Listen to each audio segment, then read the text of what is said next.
ধীরে ধীরে কোণঠাসা করে ফেলা, সমাজের প্রান্তিক মানুষগুলোর উপরে আরো বেশি কড়া নজরদারি করা। আমরা দেখলাম যে সেই জায়গাগুলোর স্বপ্ন নিয়ে একজন হেজাব পরা মেয়ের সঙ্গে একজন মানে টপ মানে প্যান্ট অ্যান্ড টি শার্ট পরা মেয়ে পথে নেমেছিল, সেই জায়গাটা আস্তে আস্তে ফিকে হয়ে যেতে যেতে একেবারে নাই হয়ে গেল। তো জুলাইয়ের প্রথম কয়েক মাসের মধ্যে আমরা বুঝে গেলাম, মানে অগস্টের পরে কয়েক মাসের মধ্যে আমরা বুঝে গেলাম যে এই রাজনৈতিক মাঠে নারীদের অবস্থান ভীষণ রকম নাজুক। এই রাজনৈতিক মাঠে একটা মানে বিশেষ গোষ্ঠীর মতের বাইরে যারা ধর্ম এবং রাজনীতিকে ধারণ করে, তাদের জায়গাটা খুব সীমিত। আমরা বুঝে গেলাম এখানে বিভিন্নভাবে সংখ্যালঘু মানুষের জায়গাটা খুব সীমিত। তো আমার মনে হয় না এটার সাথে আদর্শের কোন রকম কোন সংযুক্ততা আছে। জি খালেদ ভাই। বেঁচে না, আমি চট করে শুধু প্রশ্নটা পড়ি। আপনি যেগুলিকে মব বলতেছেন, যেগুলিকে উগ্রপন্থা বলতেছেন, বা সংখ্যা গুরুদের তুষ্টিমূলক রাজনীতি বা অবস্থানের কথা বলতেছেন, বাংলাদেশের বেশিরভাগ মানুষ যদি সেটা চায়, আপনি সেইটা মানে কেন উপর থেকে ঠেকাবেন? মানে আপনার যে দেখার দৃষ্টিভঙ্গি তার থেকে যদি বাংলাদেশের বেশিরভাগ মানুষের দেখার দৃষ্টিভঙ্গি আলাদা হয়, তাহলে আপনি কেন সেটা মানবেন না? আপনি তো গণতন্ত্রের পক্ষের লোক, আপনি তো চান যে বেশি মানুষের কথাই মানা হোক। একদম তাই। আমি আপনার সাথে শতভাগ একমত। কিন্তু মজাটা হচ্ছে যে আমি যাদের কথা এতক্ষণ বলছিলাম, উগ্রপন্থা বা নারীর প্রতি যারা এক ধরনের বিশেষ মনোভাব পোষণ করে, তারা কিন্তু সংখ্যায় খুব বেশি না। তাদের হইচইটা হয়তো অনেক বেশি, সামাজিক যোগাযোগ মাধ্যমে তাদের প্রেজেন্সটা হয়তো অনেক বেশি, কিন্তু আমি যেটাকে সেইন পলিটিক্স বলি, আমি যেটাকে সুস্থ ধারার রাজনীতি বলি, সেটার সমর্থনকারী মানুষের সংখ্যা বেশি। যদি এটা না হতো, তাহলে কিন্তু আহ হয়তো নির্বাচনের ফলাফলটা অন্যরকম কিছু হতে পারতো। এবং নির্বাচনের আগে আগে কিন্তু সেই ধরনের একটা ভাইবও বাংলাদেশের মাটিতে দেওয়ার চেষ্টা হয়েছে। এমনকি এমনকি এবারের এমনকি হইতে নির্বাচনটা বেঁচে না, এমনকি হইতে পারে না যে তারা বেশি ভোট বিএনপিকে দিছে, কিন্তু তারা বিএনপিকেও সেরকমই দেখতে চায়। মানে বিএনপিকেও একটা সময়, মানে যে বিএনপিকেও তারা একটা, জি I know what you mean. I know what you mean. জি বিএনপি কে এখানে তার রাজনীতিটাকে ঠিক করতে হবে। বিএনপি কি করতে চায়? ওকে। বিএনপি কি সেন্টার রাইটে যাবে? বিএনপি কি ফার রাইটের দিকে হাঁটা ধরবে? নাকি বিএনপি একেবারে সেন্ট্রিস্ট, যেটা দেশনেত্রী বেগম খালেদা জিয়া এবং শহীদ প্রেসিডেন্ট জিয়া রহমানের যেই দল, সেইভাবে বিএনপি তার দলটাকে পরিচালনা করবে? সমস্যা হচ্ছে যে একটা দলের ভেতরে, এবং বিশেষ করে বড় দলগুলোর ভেতরে অনেক রকম মতের মানুষ থাকে। আমি বিশেষ করে বিএনপির ক্ষেত্রে এটা আরো বেশি করে বলবো, বিকজ বিএনপি এবং জামাতের যে মৈত্রী, সেটা কিন্তু দীর্ঘ 25-30 বছরের মৈত্রী। সেই মানে 91 সাল থেকে শুরু হওয়া মৈত্রী, তাই না? মানে 36 বছর, my god, that's a long journey Khaled ভাই, ভেরি লং জার্নি। সো এখানে আমি অনেক সময় যখন আমি দলের ভেতরে কাজ করেছি, যখন আমি মিডিয়াতে অ্যাপিয়ার করেছি দলের পক্ষে, তখন আমি কারো কারো আমার ব্যাপারে মন্তব্যে বা আমার ক্রিটিক করতে গিয়ে আমি দেখতাম যে তারা যেভাবে ক্রিটিক গুলো করছে, 5ই অগস্টের পর দেখলাম যে তারা হচ্ছে ম্যাক্সিমাম জামাতের সাপোর্টার। সো এই যে গুপ্ত বিষয়টা, এটা তো কেবলমাত্র যে আওয়ামী লীগের মধ্যে ঢুকে গেছে বা আওয়ামী লীগের মধ্যে ঢুকেছিল তার তো না, এটা বিএনপির মধ্যে আছে, হয়তো অন্যান্য পলিটিক্যাল বড় পার্টি তো আর তেমন নাই। না, আমি বেঁচে পারা না, আমি আপনার কাছে আবার আসবো। আমি একটু অ্যাডভোকেট হাসনাত কাইয়ুমকে শুনতে চাই একই বিষয়ে। শুধু আমি এখানে বলে রাখি যে আপনি বিএনপিকে তার রাজনীতিটা ঠিক করতে বলতেছেন, তার মধ্যে সেন্ট্রিস্টের জায়গায় সে আসলে আসে কিনা সেটা আপনি দেখতে বলতেছেন। আপনি বলতেছেন যে বিএনপির সাথে জামায়াতের যে একটা সম্পর্ক ছিল দীর্ঘদিন ধরে, তার কারণেও বেশ কিছু, আপনি গুপ্ত শব্দটা ব্যবহার করেছেন। কিন্তু আমি 2 পয়সাটা একটু দিয়ে রাখি কাইয়ুম ভাই শুরু করার আগে। আমি দেখছি যতক্ষণ পর্যন্ত বিএনপি স্বাধীনতার কথা, বাংলাদেশের 71 সালের কথা, তাদের দলের প্রতিষ্ঠাতা জিয়াউর রহমানের মুক্তিযুদ্ধ অবদানের কথা যত বেশিবার বলে, বা বাংলাদেশের স্বাধীনতার যে বিভিন্ন সিম্বল, প্রতীক এগুলি আছে না, এগুলির কথা বললে তারা বেশি নিন্দা ঝড়ের মধ্যে পড়ে। কিন্তু তারা তো আবার কিছুটা জামায়াতে ইসলামের পক্ষে, বা যারা বাংলাদেশে বেশি ধর্মাশ্রয়ী দলগুলির পক্ষে যারা কথা বলে, তারা অনেক তালি বা বাহবা পায়। তো সেই ক্ষেত্রে মানে আমি জানি না বিএনপি তার রাজনীতিটা আসলে কি ঠিক করবে, বা বিএনপি রাজনীতিটা আসলে কি হবে। খালেদ ভাই, এখানে এখানে এখানে দেখেন, রাজনীতির দুটো ধারা আমি মোটা দাগে বুঝি। একটা হচ্ছে আইডেন্টিটি পলিটিক্স, আরেকটা হচ্ছে welfare politics. Welfare politics is always very very difficult. আপনাকে সেবা দিতে হবে, মানে 15 দিন যাবত ঘরের বাড়িতে চুলা জ্বলবে না, 12 ঘন্টা ইলেকট্রিসিটি থাকবে না। এটা নিয়ে আমরা আসি বেরসা ফারানা, যে মানে হ্যাঁ, আমি জাস্ট ওই জি জায়গাটাতে বলছি। জি এবং বাজারে গেলে 400 টাকার কাঁচামরিচ খাবেন, এটা যদি হয় রাজনীতি, তখন আপনাকে অটোমেটিক্যালি ঝুঁকতে হবে ধর্মের দিকে কিংবা জাতীয়তাবাদের দিকে, ওকে। কারণ ওটা আপনি সার্ভিস না দিয়েও ও মানুষকে আচ্ছা কানেক্ট করবেন দ্রুত। আচ্ছা আচ্ছা, ঠিক আছে, মানে সার্ভিস না দিয়ে আপনি যদি কানেক্ট করতে হয় তাহলে আপনাকে কিছু ইজি কিছু ইজি কিছু কিছু কথা ইজি এবং কিছু মানে আনন্দের জায়গা দিতে হবে, যে এটা নিয়ে মানুষ আনন্দ করতে থাকবে, একদম খুশি পপুলিস্ট থাকবে। পপুলিস্ট পলিটিক্স যেটা। জি, কারণ ভাই আপনার জন্য আর প্রশ্ন নাই, আপনি এটা বললেন, ওইটা শুধু একজন দর্শক আপনাকে একদম উদ্দেশ্য করে একটা কথা বলছেন, এটা শুধু পড়ি। জালাল আহমেদ উনি বলছেন, জনাব অ্যাডভোকেট হাসনাত ভাই, রাষ্ট্র সংস্কার আন্দোলন চলতেছে কয়েক বছর ধরে, উনি 2 বছরের কথা বলতেছেন। সাধারণ মানুষ জানতে চায় আপনাদের সংস্কারের সবচেয়ে বড় 3টা দৃশ্যমান ফলাফল কি, যেটা গ্রামের মানুষ বুঝবে। এটা আপনি পরেও বলতে পারেন, আমরা জুলাইয়ের বিভক্তিটা নিয়ে যদি আগে আপনি শুনি। ধন্যবাদ খালেদ এবং রুমিনকেও এবং যারা শুনছেন। আমি রুমিনের কোনো কথারই আসলে বিরোধিতা করছি না। আমি ওর কথার সাথে একটা জায়গা যোগ করতে চাচ্ছি। ওর যা অবজারভেশন, এগুলি নিয়ে আমার কোনো ভিন্নমত নাই। আমি মোটা দাগে তার সাথে প্রায় সবকিছুতে একমত। আমার যেটা ভিন্নমতের জায়গা না, যেটা আসলে যোগ করার জায়গা, সেটা আমি বলতে চাই যে এই যে জুলাইটা বিভক্ত হইলো, এটার ধরে আমরা 2 ভাবে দেখতে পারি। একটা হচ্ছে যে ঘটনা দিয়ে মনে করতে পারি যে এ তাকে গালি দিল, এ ডান দিকে চলে গেল, এ বাম দিকে চলে গেল, এরকম একভাবে এই বিষয়টাকে দেখা যাইতে পারে, ঘটনা সাজায় সাজায় বাহির থেকে যেটা মনে হয়। আর একটা হচ্ছে যে বাংলাদেশের রাজনীতিতে রুমিন প্রথম থেকে যেটা বলছিল, যে বাংলাদেশের রাজনীতিতে রুমিন থেকে আমি, কিংবা আমি থেকে ধরেন একটা অনেক বেশি ধরেন ডানের দিকের একটা মানুষ, সবাই মিলে একটা জায়গায় এবার বাংলাদেশে আমরা একমত হয়েছিলাম।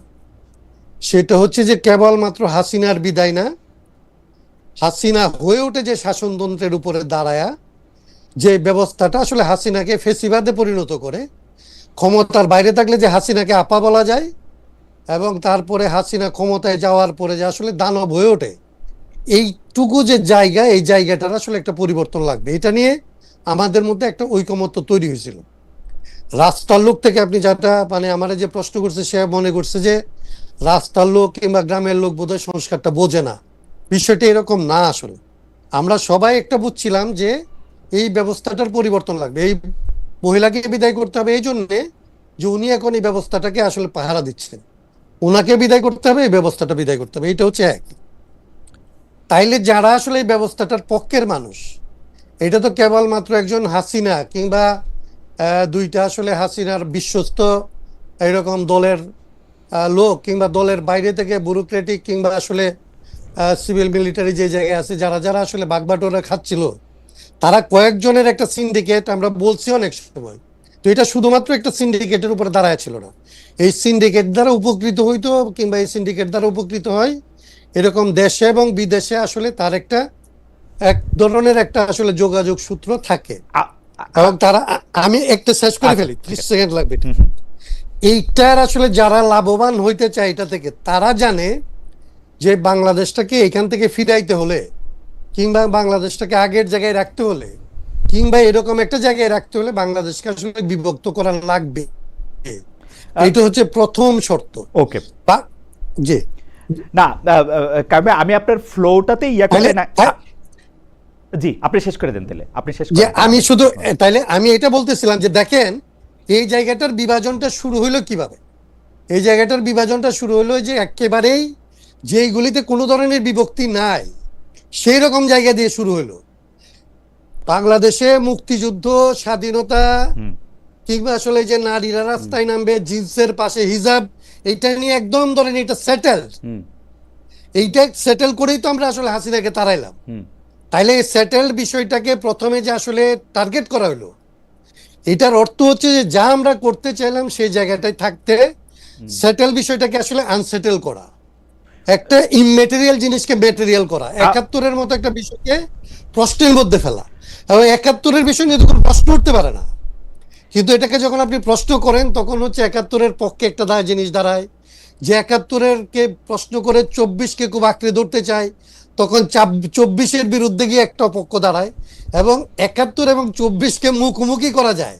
এইটা তো ধরেন এমনিতে মনে হয় পাগলেও বিশ্বাস করে না, কিন্তু বাস্তবত তাদের শক্তি এত বেশি যে তারা এটা পারলো কিন্তু বাংলাদেশে। ওকে, আমি আমি এটা বলতেছি, আমি আমি আমি সেই জন্য একটু সুযোগ চাইতেছিলাম আপনার কাছ থেকে যে একটা কথা বলার জন্য, যে আপনি যেই ব্যবস্থার কথা বলতেছেন, যেই সিস্টেমের কথা বলতেছেন, যেইটার শেখ হাসিনা আঁকড়ায় ধরে ছিল, সেই সিস্টেমটাকে যদি আমরা ধরে দেই সংবিধান, সেই সিস্টেমটাকে যদি আমরা ধরে নেই সাংবিধানিক ব্যবস্থা বা রাষ্ট্র পরিচালনার ব্যবস্থাপনা সমূহ, আপনারা যখন এইটা নিয়ে কথা বলতে থাকলেন তখন যেন মনে হইল যে শেখ হাসিনা বই দেখা এই কাজগুলি করছেন বা করেন নাই। কিন্তু আমার রিডিং হয়েছে শেখ হাসিনা বইয়ে যা আছে তার প্রত্যেকটা কাজ উল্টা করছে। শেখ হাসিনার বইয়ে বা বাংলাদেশের বইয়ে নাই কিন্তু যে আপনি গুম করতে পারবেন, খুন করতে পারবেন, সংবাদপত্রের মাধ্যম বন্ধ করতে পারবেন। আপনারা ব্যস্ত হইলেন হচ্ছে বইটা চেঞ্জ করার জন্য, যেখানে শেখ হাসিনা নিজেই এই বইটা সবচেয়ে বেশিবার ভায়োলেট করছে। আপনারা দুইজনই আইনজীবী, আপনাদের আমি এইটা মূলনীতি আপনি রাখবেন কি রাখবেন না সেটা আপনার ব্যাপার, কিন্তু আমি দেখছি শেখ হাসিনা গণতন্ত্র, সমাজতন্ত্র, ধর্মনিরপেক্ষতা এবং জাতীয়তাবাদের একটি মূলনীতিও সে মানে নাই। সে মানে নাই হচ্ছে মানুষের একটা কথা, মানে বইয়ে যা কিছু লেখা আছে ভালো খারাপের এর মধ্যে একটা কথাও সে মানে নাই। কিন্তু আপনাদের কাছে বই পরিবর্তনটাই যখন মুখ্য হয়ে দাঁড়ায় তখন আপনারাই সূচনা করলেন কিনা এই বিভক্তিটার। কারণ এটা আমি মানে আমারে লোকে কেমন দেখে সেটা বলার জন্য আমি একটু একজনের বলে উঠি। মুকিদুল ইসলাম উনি বলতেছেন, খালেদ ভাই নেতাদের দালালি বাদ দিয়ে একটু জনগণের দালালি করেন। বর্তমানে দেশের সাধারণ মানুষ ভালো নেই, গ্যাস বিদ্যুতের তীব্র সংকট এবং উচ্চ মূল্যস্ফীতি, সবকিছুতেই মূল্যস্ফীতি, মানুষকে এখন বিষ খেয়ে মারা যাবে। আমি চেষ্টা করি একটু নেতাদের দালালি বাদ দিতে, পারবো কিনা জানি না, যে দেখি হাসান খান ভাই কি বলেন। যে প্রথমত ধরেন আপনাকে ওই জায়গাটাই বলি, জি, আমাদের সংবিধানের যে মূলনীতি বলছেন না, জি, এই মূলনীতিটার একদম শুরু হয়েছে হচ্ছে দ্বিতীয় চ্যাপ্টারটাই হচ্ছে মূলনীতি, রাইট। এবং এই মূলনীতি 8 নাম্বার থেকে শুরু হয়েছে, 8 অনুচ্ছেদ থেকে। 8-এর 2 আছে একটা, 8-এর 2-এ বলা হচ্ছে যে এইটা হচ্ছে রাষ্ট্র পরিচালনার মূলনীতি হবে, কিন্তু এইটাকে আসলে এইটা মেনে চলার জন্য আপনি কাউকে বাধ্য করতে পারবেন না। তার মানে হচ্ছে যে এইটা আপনার মূলনীতি নির্ভর করছে রাষ্ট্রের যারা কর্ণধার, সরকারে যারা আসবে তারা এটা মানবে কি মানবে না, এটা হচ্ছে তার ঐচ্ছিক বিষয়, ইচ্ছাধীন। রাইট, তিনি মানলে এটা মানবে, না মানলে মানবে না। তাইলে আমরা বলছি যে এই যে জায়গাটা দিয়ে আপনি তাকে মূলনীতিটা মানা না মানার বিষয়ে পরিণত করলেন, ঠিক আছে, কিন্তু আপনি যেখানে ক্ষমতা দিতেছেন তখন সেইখানে এরকম কোনো কথা বলতেছেন না যে এই ক্ষমতাটা আসলে রাষ্ট্রপতি যদি ইচ্ছা না করে তাইলে প্রধানমন্ত্রী প্রয়োগ করবে, এইটা আপনি তখন বলতেছেন না। আপনি ক্ষমতাটা যখন বিন্যাস করতেছেন, ক্ষমতা বিন্যাসের মধ্যে গণতন্ত্র বলতেছেন মানলে মানতে পারে না মানতে পারে, কিন্তু ক্ষমতাটা দিচ্ছেন একজন ব্যক্তির কাছে, সমস্ত প্রেসিডেন্টের ক্ষমতা,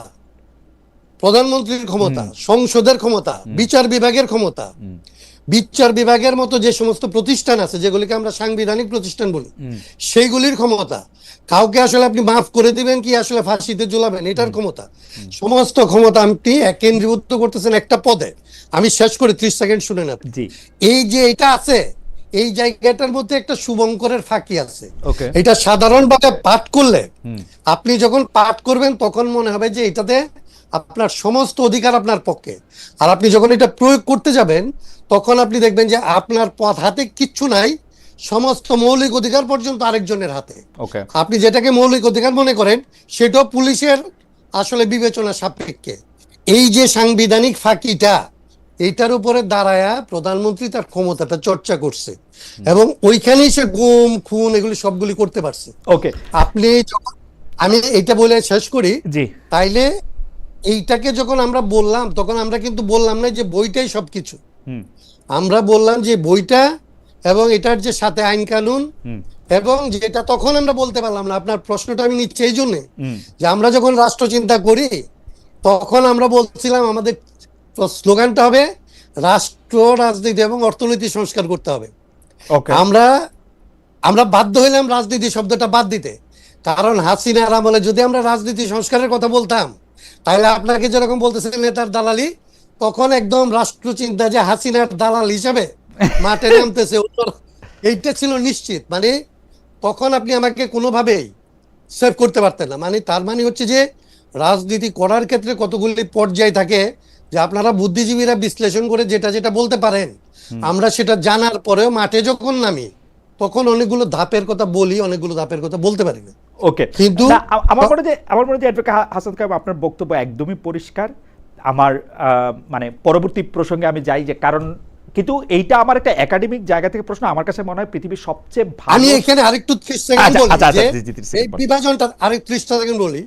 আমরা বলছিলাম যে সংবিধানের এই জায়গাগুলি, ব্যবহারিক জায়গাগুলিতে, যেখানে আমার এবং রুমিনের এক্সপিরিয়েন্স একই হয়েছে, 50-55 বছরে আমাদের যে এক্সপিরিয়েন্স, ওই এক্সপিরিয়েন্সের জায়গাটাই কোথায় কোথায় সংশোধন করতে হবে, পরিবর্তন করতে হবে, এই জায়গাটাই আসি।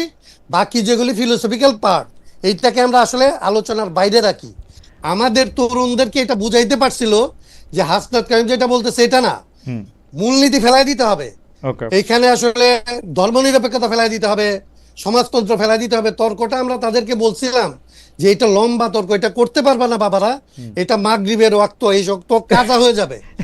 আমি বহুবার বলছি না, সেই জন্য আমি কিন্তু খুব মনোযোগ দিয়া এই যে সংবিধান সংস্কার কমিটি, আমার প্রিয় শিক্ষক প্রফেসর আলী রিয়াজের নেতৃত্বে যে ওটার মধ্যে যে আলোচনাগুলি দেখাতো সেটা আমি দেখতাম। আমি শুধু একটা কথাই, শুধু মানে আমার হিসাব হচ্ছে পৃথিবীর সর্বশ্রেষ্ঠ সংবিধান যদি পৃথিবীতে কিছু থাকে, সব সংবিধান নিয়ে আসলে তর্ক করা যায়, ওইটাও যদি থাকতো সেইটা একটা মানুষের টাইরান্ট হওয়ার পক্ষে বাধা সৃষ্টি করে না, এবং মানুষকে আসলে এম্পাওয়ার করে না। কারণ আমি দেখছি যে বাংলাদেশের প্রধান নির্বাচন কমিশনারের যে ক্ষমতা ছিল, সেই ক্ষমতা আর নির্বাচনকালীন সময় এই পৃথিবীর কোনো ইলেকশন কমিশনারের নাই। সত্যি আমি দায়িত্ব নিয়ে করছি, এটা আমি রকিবুল হুদা সাহেবও বলছিলাম। কিন্তু সে পারে না, সে ভয় পায়, সে কি করে না করে সেটা তো আর এটা হবে না। অন্য প্রসঙ্গের মধ্যে যাই, সেইটা হলো শেখ হাসিনার সংবাদ সম্মেলন, কথিত সংবাদ সম্মেলন। অনেকে আবার আমাকে মেনশন করছেন যে এইবার খালেদ কি বলবে। আমি বলছি যে উনি মুখ দেখায় না কেন, মুখ দেখা একটা ইন্টারভিউ দেয় না কেন, সেটা আমি বলছিলাম। সেটার জন্য দুই পক্ষের হচ্ছে দুই পক্ষের হলো ঝাড়ি আবার হুমকি এগুলি। এক পক্ষ হচ্ছে কেন আমি শেখ হাসিনার ইন্টারভিউ নিতে চাইছি, সেইটা আমি বিরাট বড় অন্যায় করে ফেলছি। আরেক পক্ষ হচ্ছে কেন আমি বলছি যে শেখ হাসিনার ইন্টারভিউ তো পৃথিবীর সবাই নিতে চায়, উনি মুখ দেখায় ইন্টারভিউ একটা দেয় না কেন। এখন উনি একটা কথিত কমু না, এটা তো সংবাদ সম্মেলনই না, বড় বড় এরা করছে, কিন্তু ওইটা তো উনি মুখ দেখায় নাই। কিন্তু এরপরে আবার সরকার একটা প্রতিক্রিয়া জানাইছে। আমরা প্রথমে অ্যাডভোকেট কায়েম আপনার কাছে জানতে চাইবো যে শেখ হাসিনার এই সংবাদ সম্মেলন বাংলাদেশের রাজনীতিতে গুরুত্ব, যেই সংবাদ সম্মেলনে উনাকে আবার দেখা যায় নাই, এখন দেখা না যাওয়া সম্পর্কে আমি আর কি বলবো। তো ওইটার রাজনৈতিক গুরুত্ব এবং সরকারের প্রতিক্রিয়া, এই দুইটা নিয়ে যদি আপনি একটু বলেন, আমরা একই প্রসঙ্গে বেশি ফারানার কাছে যাবো। একটু ছোট, আমাদের অনেকগুলি বিষয় জমে গেছে কায়েম ভাই, একটু ছোট। আমি একদম এক লাইনে বলি যে আমি এটা এর আগে বলছিলাম, আসলে শেখ হাসিনা যদি সংবাদ সম্মেলন করে, তাকে তো আসলে সংবাদ সম্মেলন করতে দেওয়াই উচিত, ওনাকে করতে দেওয়া উচিত। ওনার দুইটা অপশন আছে, মানে বাংলাদেশের মানুষের কাছে ওনার একটা কথা বলার আছে যে প্রথমত ক্ষমা চাই, শেষ পর্যন্ত ক্ষমা চাই, এবং জীবনে মরণে ক্ষমা চাই। এর বাইরে ওনার কোনো রাজনৈতিক আলাপ শুরুই ওনার করতে পারবেন। আমি শেখ হাসিনাকে যদ্দূর বুঝি, আমি যদ্দূর জানি, ওনার পক্ষে কথা বলা আদৌ সম্ভব না। তাহলে বাকি যে কথা বলবে, শেখ হাসিনার রাজনীতির যদি কোনো অবশেষ থাকে বাংলাদেশে, সেইটা তো বাংলাদেশ থেকে উনি নির্মূল করবেন। উনি বাংলাদেশের রাজনীতিতে আর ঢুকার ওনার কোনো জায়গা নাই। যদি আসলে প্রথমত 96 সালে কিছুটা পারছিল যে ক্ষমা চেয়ে উনি শুরু করছিলেন, এবং ওনাকে ওইটাই ওনার কাজ ছিল, তো ওইটা এখানে হয় নাই। এইটা নিয়ে এত উত্তেজিত হওয়া, এটাকে রাগরাগ করা, গুড়গুড় করা, এটাকে করতে দিবে না করতে দিবে, এইগুলির আসলে কোনো, আমি এটার এরকম কোনো গুরুত্বপূর্ণ জিনিস বলে আমি মনে করি না। বরং এটার ভিতর দিয়ে শেখ হাসিনার একটা গুরুত্ব দেওয়ার চেষ্টা করা হয়েছে, এবং শেখ হাসিনাকে অকারণে আমাদের ওই যে আপনার উপরে যে ক্ষিপ্ত হয়েছে যে আসলে আমার গ্যাসের আলাপ, পানির আলাপ, তেলের আলাপ, হামের আলাপ যারা আমরা করতে পারতাম, সে আলাপগুলিকে বাইপাস করার জন্য শেখ হাসিনা যেটা করছে, এইটার আসলে বেনিফিটটা বিএনপি কে দিচ্ছে, বিএনপি যেটা করছে এটার বেনিফিট আসলে আওয়ামী লীগকে দিচ্ছে। এইটার বাইরে আমি আসলে আর কোনো এটার রাজনীতি দেখি না। আপনার কাছে মানে আমি আই কান্ট এগ্রি মোর, মানে যেটা হাসনাত ভাই বললেন যে এইটাতে দুই দলই মোটামুটি বেনিফিটেড হয়েছে। আওয়ামী লীগ বেনিফিটেড হচ্ছে কারণ এখন এই ইস্যুটা নিয়ে বেশ 2 দিন ধরে উত্তাল হয়ে আছে, 2 দিন কেন, এর আগের থেকেই। আর বিএনপি বেনিফিটেড হচ্ছে কারণ আমরা এখন ভয়াবহ গ্যাস সংকট, যেটা আমি আমার প্রথম আলোচনা একটু বলার সুযোগ পেয়েছিলাম, ভয়াবহ গ্যাস সংকট। আমি গ্রামে থাকি, সপ্তাহে 3 দিন খালেদ ভাই, 12 থেকে 14 ঘন্টা গ্রামে কারেন্ট থাকে না।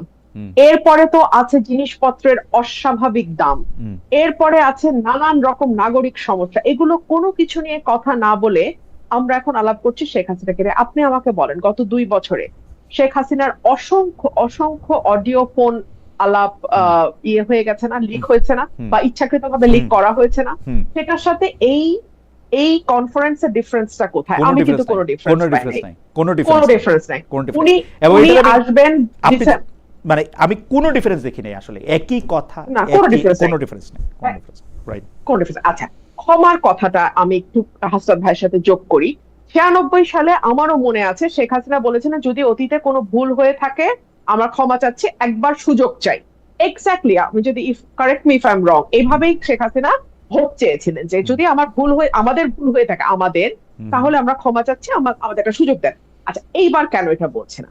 এইবার কেন বলছে না জানেন খালেদ ভাই? মনে করে দেখেন তো, 5th অগস্টের পর আওয়ামী লীগ কিন্তু দীর্ঘ সময় কোনো আওয়াজ তোলে নাই। এরপরে আস্তে আস্তে আওয়ামী লীগ সমর্থক যেই সাংবাদিকরা আছেন বা যারা হয়তো মিডিয়াতে কাজ করেন, তারা একটু একটু একটু একটু একটু করে ঘুরিয়ে ঘুরিয়ে বিভিন্ন কথা বলা শুরু করলেন, এবং তারা এই কথাটা খুব আস্তে আস্তে আওয়াজটা বাড়া শুরু হলো তখন, যখন দেখা গেল যে বাংলাদেশে একটা বিন্দু পরিমাণ সুশাসন গত 2 বছরে কোনো সরকার কায়েম করতে পারে নাই। যখন দেখা গেল অর্থনীতির অবস্থা আরো খারাপ, যখন দেখা গেল যে নাগরিক সমস্যাগুলো নিয়ে আমি কথা বলছিলাম সেগুলো কোনোটা কোনো সরকার হ্যান্ডেল করতে পারে নাই, যখন দেখা গেল মববাজি যেভাবে ইউনূস সরকারের সময় হয়েছে কাছাকাছি, তারেক সরকারের সময় একই রকম প্রায় কাছাকাছি, যখন দেখলো হামে 800 উপরে শিশু মারা যাচ্ছে কিন্তু কোনো সরকারই সেটা দায় নেবে না, ইভেন বিএনপি মানে ট্রাই করছে ইউনূস সরকারকে ডিফেন্ড করার, মানে একটা ভয়াবহ অবস্থা। এবং ধীরে ধীরে আমার এই বাংলাদেশে তো আমি আছি, হাসনাত ভাই আছে, আপনি যুক্ত আছেন, আপনারা সবাই নিশ্চয়ই লক্ষ্য করেছেন, আস্তে আস্তে কিন্তু আওয়াজটা জোরদার হওয়া শুরু হলো যে নিরাপত্তা নাই, মববাজি, চাঁদাবাজি, নাগরিক সুযোগ সুবিধা একদম খারাপ, এবং শেখ হাসিনার সময় অন্তত আমি কথা বলি আমার উপরে বিপদ আসবে, হাসনাত কায়ুম ভাই কথা বলবে হাসনাত কায়ুম ভাইয়ের উপর বিপদ আসবে, কিংবা আরেকজন আন্দোলন করতে নামবে তার উপর বিপদ। কিন্তু যেই মানুষটা মধ্যবিত্ত, যে মানুষটা প্রাইভেট অফিসে চাকরি করে, প্রাইভেট একটা চাকরি করে, 1 লাখ বা 80,000 টাকা বেতন পায়, তার জীবনটা তো নিরাপদ ছিল খালেদ ভাই, তার তো নিরাপত্তা নিয়ে কোনো টেনশন ছিল না, সে তো নিশ্চিন্তে রাতে ঘুমাইতে পারতো বাসায়, সে তো বাজারে গিয়ে অন্তত মানে দৈনন্দিন বাজারটা মোটামুটি না। কিন্তু আপনি তো বেশিরভাগ না, আপনি তো একটা স্বাভাবিক অবস্থার কথা বলতেছেন, কিন্তু মানুষ তো আসলে বিপদে পড়ে, তার চিকিৎসা, জরুরি চিকিৎসা প্রয়োজন হয়, তার বিরুদ্ধে তার কোনো একটা মামলা পরিচালিত হতে পারে, তার আপন ভাই কর্তৃক বা নেইবার কর্তৃক, মানে যে কোনো কিছু যেটা বোল্ড ফ্রম দ্য ব্লু, একদম সাধারণ মানুষেরও এরকম নানা ধরনের ঘটনা ঘটে, তখন তো সে দেখতো যে সে বিচার পায় না, পুলিশ তার পক্ষে কথা বলে না, সে যদি আওয়ামী লীগ না করতো বা বিএনপি না করতো তাহলে তার আসলে কোনো জায়গা নাই বাংলাদেশে। ওইটার মতো তো সাংঘাতিক একটা দমবন্ধ পরিস্থিতি তো আর আমরা আসলে নাই, নাকি আসি, সেটাও যদি বলতেন। আপনি কি বিচার পাচ্ছেন? গত কয়েক মাসের আইন শৃঙ্খলা পরিস্থিতি আমি সংসদে তুলে ধরেছি, কয়টা ঘটনার বিচার? আপনি আসেন, মামলা আগেও আমরা দেখেছি বিএনপির নেতা কর্মীদের নাম হরে দরে সবার নাম দিয়ে লাস্টে 100 অজ্ঞাতনামা, এবং সেই 100 থেকে 500 অজ্ঞাতনামার মধ্যে একই রকম আসে, তাহলে বেশি পারে না আপনি একটু একই রকম আছে, তাহলে আমরা কি এইটা হাসনাত কায়ুমের কাছে শুনবো যে একই রকম আছে কিনা, বা দুর্ভোগটা একই রকম আছে, দুর্ভোগটা একই রকম আছে, সেই মামলা বাণিজ্য, সেই শোন অ্যারেস্ট, সেই মানে ঘটনা ঘটুক না ঘটুক বিরোধী দলের নামে মামলা, সেগুলো চলতেছে। On the top of that যুক্ত হয়েছে ভয়াবহ রকম চাঁদাবাজি, নিরাপত্তাহীনতা, যুক্ত হয়েছে আইন শৃঙ্খলা পরিস্থিতির অবনতি, এগুলো হচ্ছে নিউ এডিশন।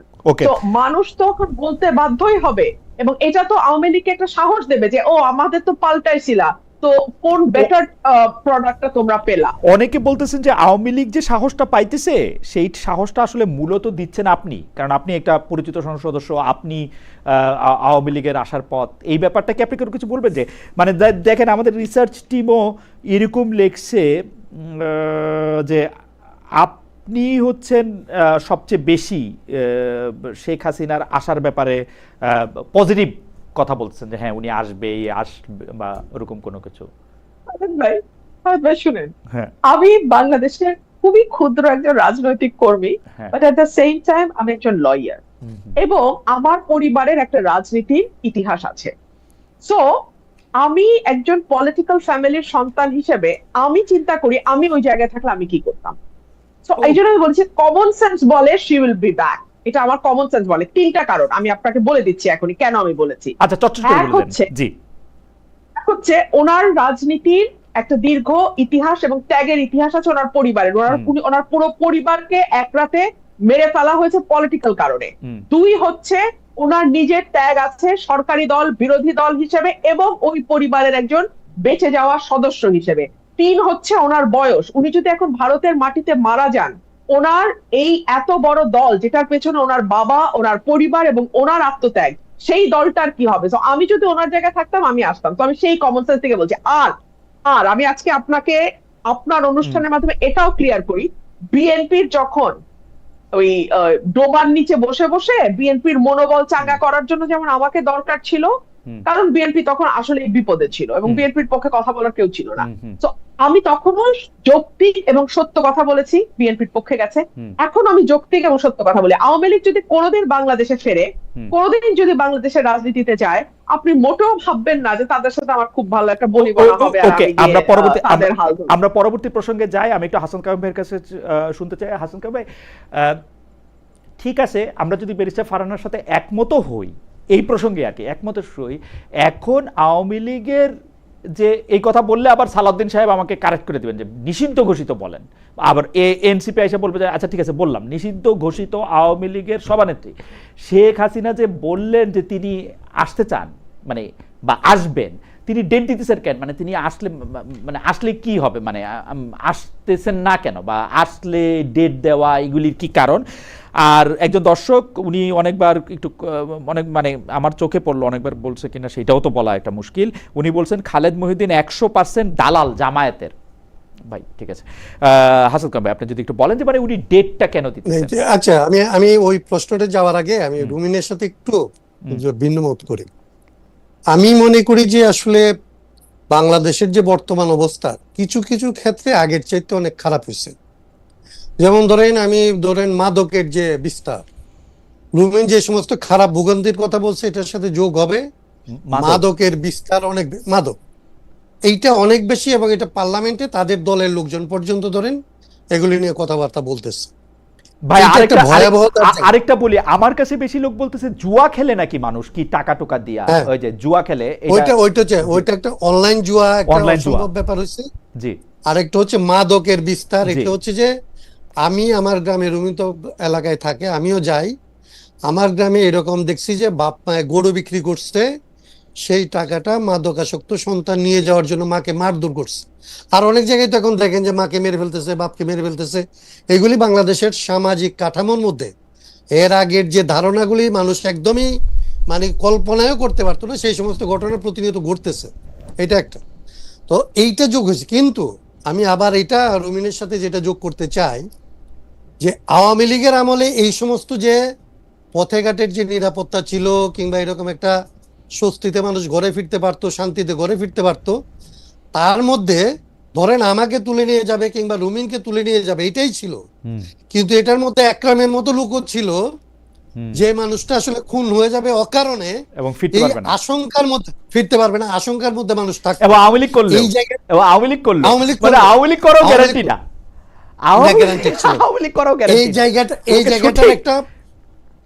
এই জায়গাটার একটা পরিবর্তন এখন পর্যন্ত আছে যে মানুষ আসলে এই জায়গার মনে করছে না যে তাকে কেউ তুলে নিয়ে কালকে গুম করে ফেলতে পারে কিংবা এরকম করতে পারে।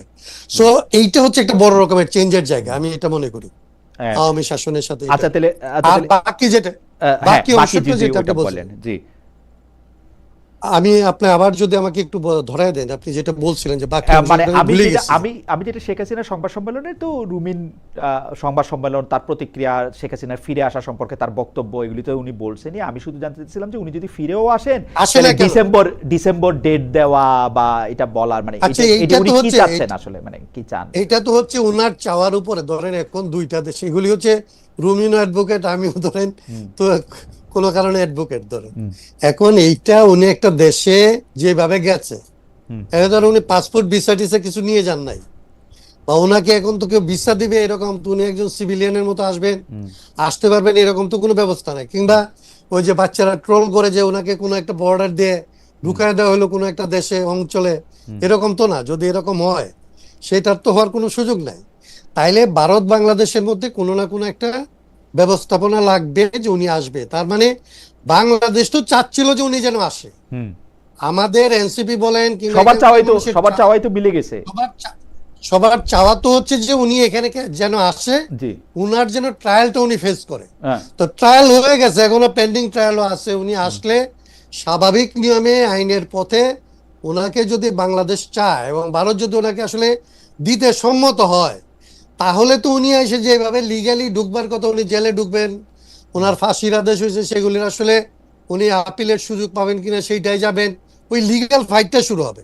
কিন্তু উনি যেভাবে যে আমি অমুক তারিখে আসবো এবং এই কথাগুলি নিয়ে আলাপ হইতে থাকে এবং এই আলাপগুলি পত্র পত্রিকা টেলিভিশন ছাপতে থাকে, এইগুলি নিয়ে আমাদের মতো লোকজন তর্ক করতে থাকে, এটার কোনো অর্থ আমি বুঝি না। আমি বুঝি যে এইরকম মানে বাস্তবতা বিবর্জিত, মানে কোনো ধরনের পদ্ধতিগত আলাপ ছাড়া উনি আসতেছেন এবং উনি ডেট দিয়ে আসবেন। কেউ এখানে তাকে ক্যান্টনমেন্টে আর এই বিমানবন্দরে ঠেকাইতে যাবেন, কেউ এই আলাপটা আমি এটা বুঝতেই পারি না। আমি এই আলাপটা আসলে বোঝার তো কিছু, এই আলাপটার তো আসলে কোনো আলাপ না, এটা তো প্রলাপ। এবার আমরা পরবর্তী প্রসঙ্গে যাই। বেরসা ফারানা থেকে শুরু করি। বেরসা ফারানা, এটাও একটু কমন প্রশ্ন যে জাতীয় নির্বাচনের পর থেকে ঢাকা বিশ্ববিদ্যালয়ে প্রায় মুখোমুখি অবস্থানে চলে যাচ্ছে ছাত্রদল ও ছাত্র শিবির। গতকাল না, মানে আসলে আমেরিকার দিনের হিসাবে, বাংলাদেশের হিসাবে আরেকদিন আগে জগন্নাথ বিশ্ববিদ্যালয় ঢাকা কলেজ ও ঢাকা আলিয়া মাদ্রাসার সংঘর্ষে জড়িয়ে পড়েছে, মঙ্গলবার দিন আসলে জড়িয়ে পড়েছে এই দুই ছাত্র সংগঠন। জগন্নাথ বিশ্ববিদ্যালয় ছাত্র শক্তিও বলা যায় যে ছাত্র শিবিরের সঙ্গে ব্যাপারটা বিএনপির যে ছাত্র দল তার বিরুদ্ধেই একটা অবস্থান নিয়েছে। এইটার কারণ বা এইটা এবং শক্তি প্রয়োগটা আমরা খুব দাপটের সঙ্গেই দেখছি। এইটার কারণটা আপনারা আসলে কি দেখেন? এইটা কেমনে ছাত্ররাও মানতেছে বা ছাত্ররা মাইনা নিবে কিনা, বা ছাত্রদের জন্য এটা কি হচ্ছে? একই প্রশ্ন হাসান কায়েম ভাইয়ের জন্য। একটু সংক্ষেপে একটু বললেন বেরিসা ফারানা। মোহাম্মদ ইব্রাহিম খলিলুল্লাহর মন্তব্য একটু পড়ে শোনায়। খালেদের আত্ম অহংকার, বেয়াদবি, এসব তার পারিবারিক শিক্ষা। ওকে, ছাত্রদল ছাত্র শিবির এই কারণে এটা একটু যদি বলেন। খালেদ ভাই, এটার একটাই কারণ আমি চোখে যেটা আমার মনে হয় যে দুটো দল বা যেই রাজনৈতিক দলগুলো আছে বাংলাদেশে এই মুহূর্তে, তাদের কারোরই কোনো পরিবর্তন হয় নাই। আমরা 90-এর দশকেও দেখেছি, 80-এর দশকে দেখেছি, 90-এর দশকে দেখেছি, পরবর্তীতে দেখেছি, এবং একটা পর্যায়ে আমরা দেখেছি যে যেই দলটি ক্ষমতায় থাকে তারা অন্য যেই রাজনৈতিক দল, প্রধান প্রতিপক্ষ যে রাজনৈতিক দল এবং তাদের অঙ্গ সংগঠন, তাদেরকে পুরোপুরি বিশ্ববিদ্যালয় এলাকা থেকে একেবারে বিতাড়িত করে দেয়। আমরা দেখেছি হলের কাহিনী, আমরা দেখেছি অন্যান্য জায়গায় যেভাবে ভিন্ন মতকে তারা ক্যাম্পাসের মানে একেবারে দমন করবার জন্য যা যা করে। এটার থেকে আমরা এখনো বের হই নাই। আশা করেছিলাম যে 5ই অগস্টের পর মূল রাজনীতিতে মূল দলগুলোর মধ্যে যেমন পরিবর্তন আসবে, একইভাবে এই দলগুলোর অঙ্গ সংগঠনগুলোর মধ্যেও পরিবর্তন আসবে, বাট সেটা হয়নি। এখানে যেটা ইন্টারেস্টিং যে যেই ছাত্র শিবিরের মাদার অর্গানাইজেশন জামাত, যেটা পাকিস্তান আমল থেকে শুরু করে মানে ভারতে জন্ম, তারপরে পাকিস্তান আমল এবং পরবর্তীতে বাংলাদেশ, কখনো কিন্তু তারা অল্প কয়েকটা আসনের বাইরে, একটা দুটা ছিল পাকিস্তানে এবং পরে বাংলাদেশে হয়তো 3-4টা আসন তারা পেয়েছে, এবং সেটা বিএনপির সঙ্গে জোট টোট করে। তারপরে তো এরপরে যখন 77টা আসন তারা পেল, তখন তো আমি মনে করি এবং এবং এবং ভেরি ইন্টারেস্টিংলি প্রতিটা বিশ্ববিদ্যালয়ে তারা একেবারে ব্রুট মেজরিটিতে তারা মানে ছাত্র ইয়েগুলো সংগঠনগুলোতে তারা যখন আধিপত্য বিস্তার করলো, তখন কিন্তু তাদের একটা আশা তৈরি হতেই পারে যে আমরা হচ্ছি নেক্সট পাওয়ারে যাওয়া পার্টি।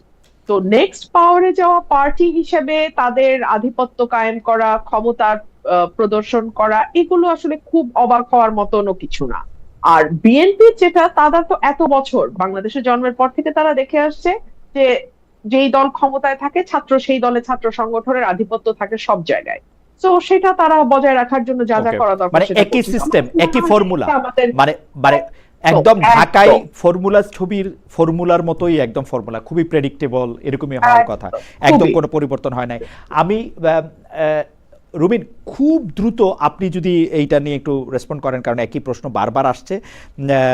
মোহাম্মদ ইমাম হোসেন উনি বলছেন, দালাল খালেদ, আমি রুমিন আপুকে প্রশ্ন করতে চাই, গত পরশুদিন জাহেদ বলল হাসিনার বক্তব্য প্রচার নিষেধ এবং সেই কথা মেনে ওরা কেউ প্রচার করলো না বা নিউজ করলো না। আচ্ছা, আপনারা কি মনে করেন বর্তমান মিডিয়া স্বাধীন?